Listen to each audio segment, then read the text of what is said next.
चैत्र नवरात्रि 2026 नवमी कन्याओं को खिला देना एक चीज, बन जाओगे करोड़पति, हो जाएगी मनोकामना पूरी।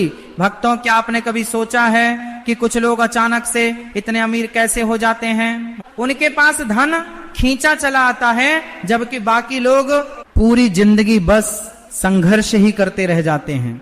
इसका रहस्य कहीं बाहर नहीं, बल्कि चैत्र नवरात्रि की नवमी तिथि के उस एक खास उपाय में छिपा है, जिसे सदियों से गुप्त रखा गया।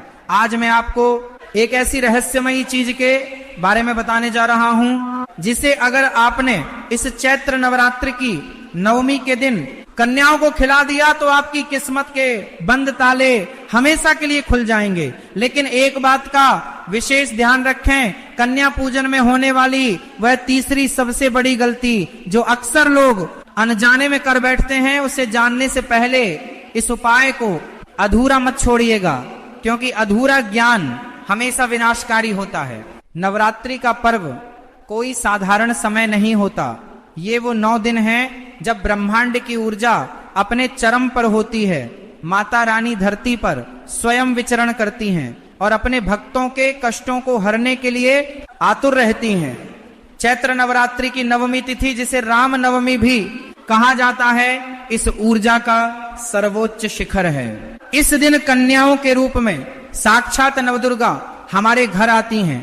हम उन्हें भोजन कराते हैं, उपहार देते हैं, लेकिन फिर भी कई बार हमारी मनोकामनाएं पूरी क्यों नहीं होती?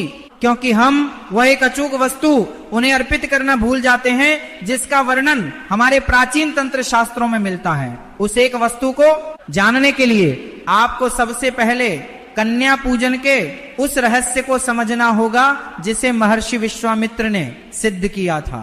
प्राचीन काल में अवंतिका नगरी में एक अत्यंत निर्धन ब्राह्मण रहता था। उसका नाम था सोमदत्त। सोमदत्त की दरिद्रता का ये आलम था कि कई बार उसे और उसके परिवार को भूखे पेट ही सोना पड़ता था। एक बार चैत्र नवरात्रि के दिन वह माता के मंदिर के बाहर बैठा फूट फूट कर रो रहा था। तभी वहां एक सिद्ध अघोरी बाबा आए। उन्होंने सोमदत्त की व्यथा सुनी और कहा कि हे ब्राह्मण, तू दरिद्र नहीं है, तू अज्ञानी है। तू हर साल कन्या पूजन तो करता है, लेकिन तू वह एक चीज कभी कन्याओं को नहीं खिलाता जो साक्षात माता लक्ष्मी का स्वरूप है।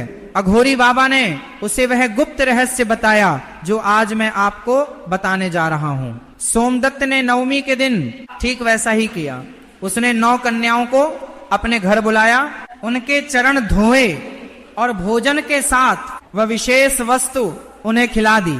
आपको जानकर हैरानी होगी कि अगली ही सुबह सोमदत्त के घर के आंगन में गड़ा हुआ एक स्वर्ण कलश मिला।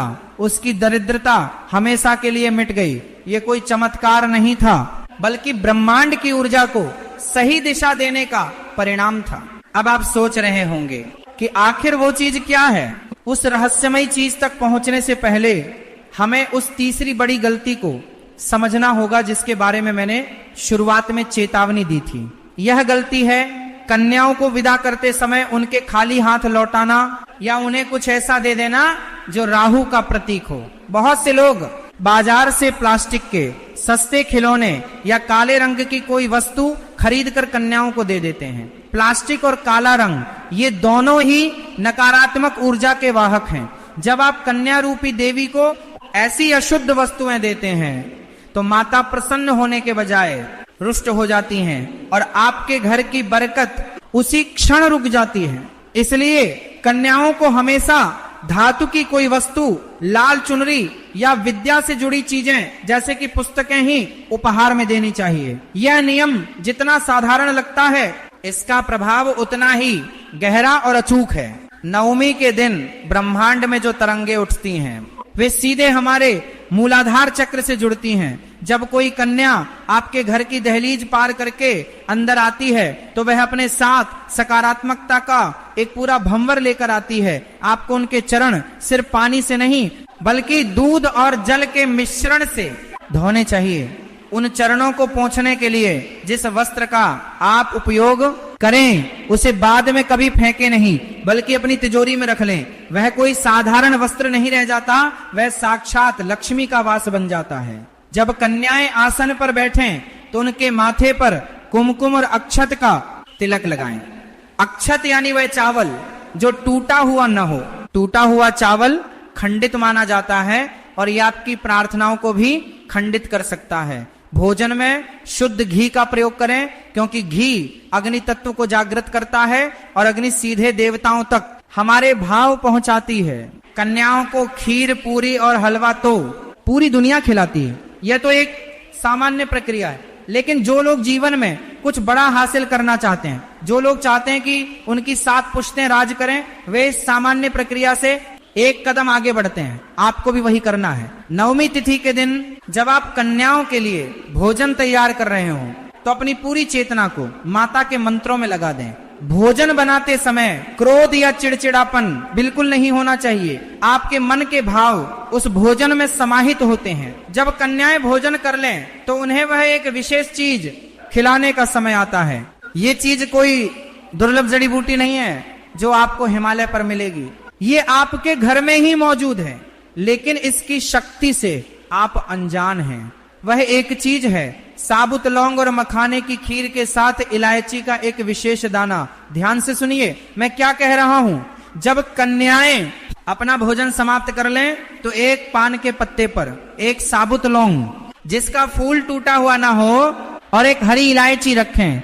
इसके साथ थोड़ा सा शहद उस पान के पत्ते पर लगाएं। हर कन्या को अपने हाथों से ये पान का पत्ता माता जगदम्बा का स्मरण करते हुए भेंट करें और उनसे निवेदन करें कि वे इसे प्रसाद स्वरूप ग्रहण करें। लौंग को तंत्र शास्त्र में ऊर्जा का सबसे बड़ा स्रोत माना गया है। ये बाधाओं को काटता है। इलायची माता लक्ष्मी को आकर्षित करती है और शहद आपके जीवन में मिठास और आकर्षण लाता है। जब 9 कन्याएं आपके घर में एक साथ लौंग और इलायची का ये सिद्ध प्रसाद ग्रहण करती हैं तो आपके घर के सभी वास्तु दोष, पितृदोष और नवग्रहों की पीड़ा उसी क्षण भस्म हो जाती है। जब कन्या ये पान का पत्ता ग्रहण कर ले तो उसे दक्षिणा दें। दक्षिणा में कभी भी कटे फटे नोट न दें और न ही सिक्के। इस तरह दें कि वे जमीन पर गिरकर आवाज करें। धन का गिरना लक्ष्मी का अपमान है। कन्याओं को सम्मान पूर्वक घर के दरवाजे तक छोड़ने जाएं। जब वे जा रही हो तो मन ही मन एक मंत्र का जाप करें। वह मंत्र है ओम ऐं ह्रीं क्लीं चामुंडाय विच्चे। यह नवार्ण मंत्र आपके घर की रक्षा के लिए एक अभेद्य कवच का निर्माण कर देगा। कन्याओं के जाने के बाद जिस स्थान पर वे बैठी थीं, वहां का थोड़ा सा जल अपने पूरे घर में छिड़क दें। इससे आपके घर का कोना कोना पवित्र हो जाएगा। आपके घर में जो भी नकारात्मक शक्तियां या बुरी नजर मौजूद थी वह उस जल के प्रभाव से हमेशा के लिए नष्ट हो जाएगी। आपको इस बात का भी आभास होगा कि इस उपाय को करने के तुरंत बाद आपके मन में एक अजीब सी शांति और हल्कापन आ गया है। यह इस बात का संकेत है कि माता रानी ने आपकी पूजा और आपके उस विशेष उपाय को स्वीकार कर लिया है। कई बार लोग शिकायत करते हैं कि उन्होंने सारे उपाय किए लेकिन कोई लाभ नहीं हुआ। ऐसा इसलिए होता है क्योंकि उनका मन शंकाओं से भरा होता है। ब्रह्मांड का नियम बहुत सीधा है।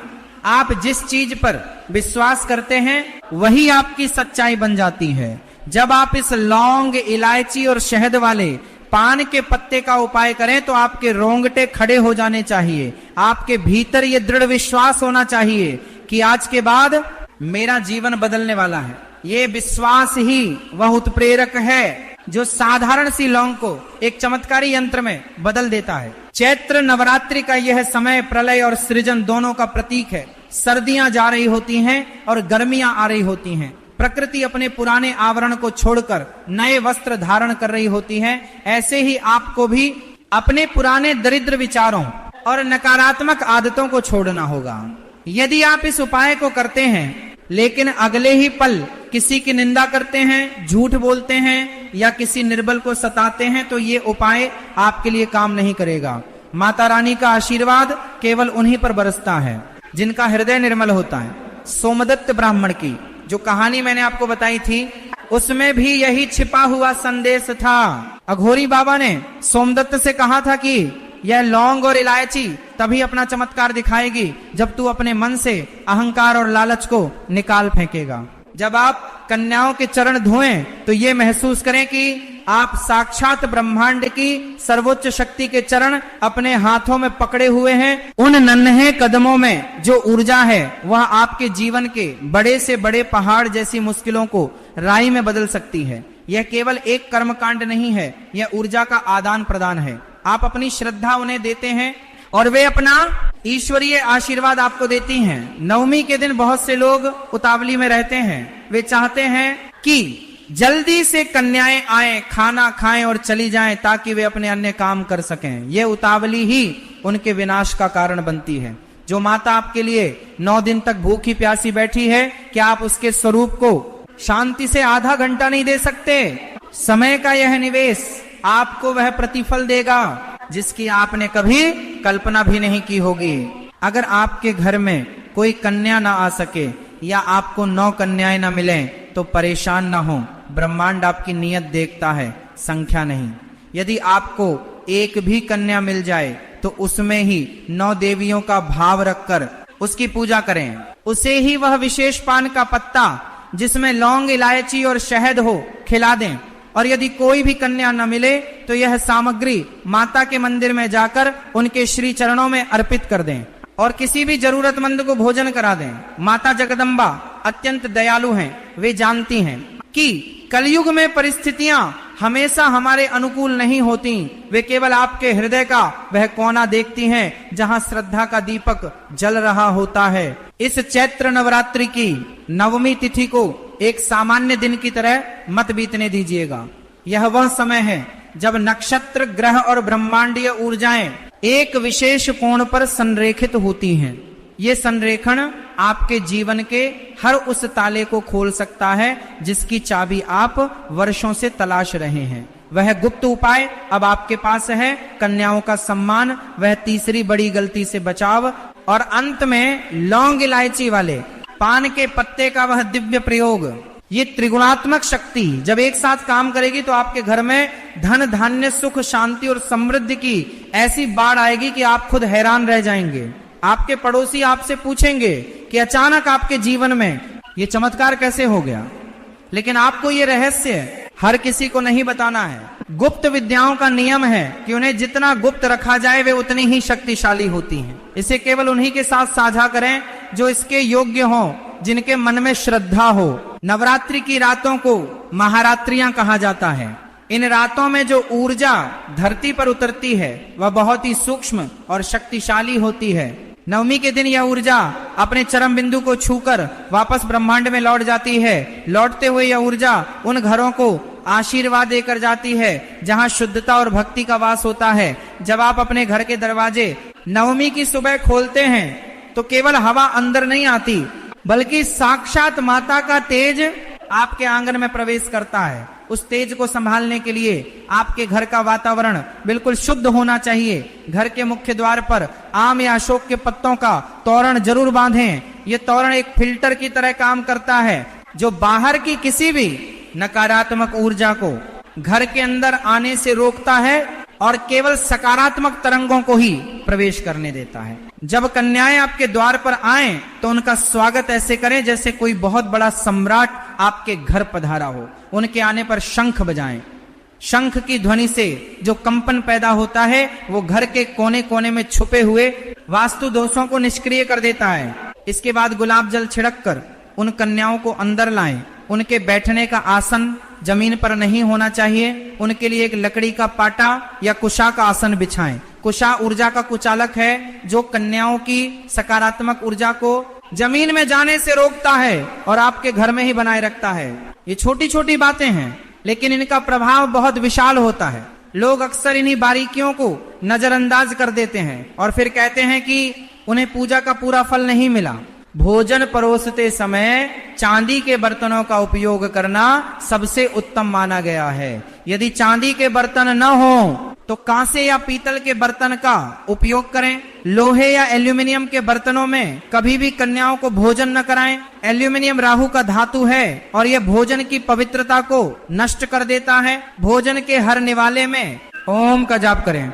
ये जाप इतना सूक्ष्म होना चाहिए कि केवल आपके कानों तक ही पहुंचे।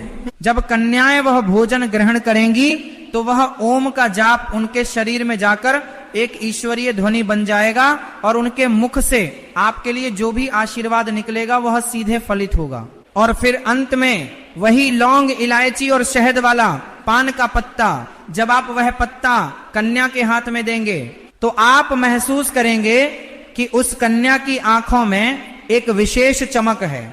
वह चमक किसी इंसान की नहीं बल्कि स्वयं माता रानी की होती है, जो आपको ये बता रही होती है कि उन्होंने आपकी भेंट स्वीकार कर ली है। ये उपाय करने के बाद आपके रुके हुए काम अचानक से बनने लगेंगे। अगर आप किसी कर्ज के बोझ तले दबे हैं तो रास्ते ऐसे खुलेंगे कि आपको खुद समझ नहीं आएगा कि ये सब कैसे हो रहा है। जो पैसा कहीं फंसा हुआ था वो लौट आएगा। घर में जो बीमारियां लंबे समय से डेरा डाले हुए थीं वे धीरे धीरे खत्म होने लगेंगी। ये सब उस एक छोटी सी लौंग और इलायची का कमाल है, जिसे आपने पूरी श्रद्धा के साथ माता के स्वरूप को अर्पण किया। लेकिन ध्यान रहे, माता का ये आशीर्वाद एक जिम्मेदारी भी है। जब आपके पास धन और समृद्धि आए तो उसमें से कुछ हिस्सा दान पुण्य में जरूर लगाएं। जो जल बहता रहता है वो हमेशा शुद्ध रहता है, लेकिन जो जल एक जगह रुक जाता है वह सड़ने लगता है। धन का भी यही नियम है। माता लक्ष्मी चंचला हैं, वे उसी के पास टिकती हैं जो धन का सही उपयोग करना जानता हो। इसीलिए इस नवमी पर जब आप ये महान उपाय करें तो माता से केवल धन मत मांगना, बल्कि उस धन को संभालने की सद्बुद्धि भी मांगना।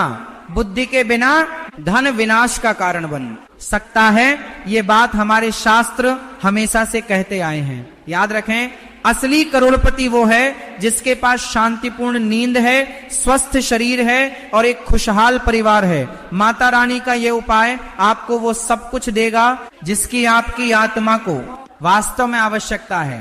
बस पूरे समर्पण और विश्वास के साथ नवमी की उस सुबह का इंतजार करें और इस विधि को पूर्ण करें।